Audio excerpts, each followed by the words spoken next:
জানো, কিছুদিন আগে আমি আর রুশতা খেতে গিয়েছিলাম একটি জাপানিজ রেস্টুরেন্ট। জাপানিজ রেস্টুরেন্ট মানেই হচ্ছে সুশি, আর আমার আর রুশতার মধ্যে খুব কমন একটা পছন্দের খাবার হচ্ছে সুশি। রেস্টুরেন্টে প্রায় ৩,০০০ টাকার মতো বিল এসেছে। তাতে আমাদের যতটুকু দিয়েছে, মামির পেট তো ভরেই নাই, মনও ভরে নাই। এর পরের দিন যা করেছি, রুশতা আর আমি দুজনে মিলে ডিসিসি মার্কেটে গেলাম। সুশি তৈরি করার জন্য যা যা ইনগ্রেডিয়েন্টসের প্রয়োজন সব কিছু কিনে নিয়ে আসলাম। তাতেও কিন্তু আমাদের কম টাকা যায় না, তাও প্রায় ৩,০০০ কি ৩,৫০০ টাকার মতো খরচ হয়েছে চিংড়ি মাছ কেনা। প্রায় ৫০০ টাকার চিংড়ি মাছ আমরা কিনেছিলাম। ধরো মোটামুটি ৪,০০০ টাকার মতো খরচ হয়েছে। সুশির এই রেসিপিটা আমি আসলে অনেক আগে থেকেই জানি।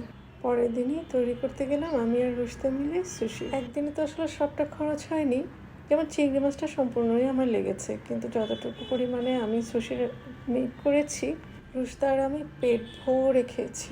যে পরিমাণে সুশি আমরা তৈরি করছি, ওটা যদি আমরা বাইরে খেতে যেতাম নিশ্চিত ১০,০০০ টাকা বিল আসতো। সেম ইনগ্রেডিয়েন্টস দিয়ে আমরা প্রায় আরো ৩ বার খেয়েছি। একটু চিংড়ি মাছটা আমরা বাইরে থেকে কিনেছিলাম। যেন সুশিটা এত মজা হয়েছিল, রুশতা ভীষণ পছন্দ করেছিল। এরপরে আর দামি জিনিস খেতে বাইরে যাওয়া লাগলো না। তোমাদের সাথে আবার কথা হবে, গল্প হবে নতুন কোনো ব্লগে।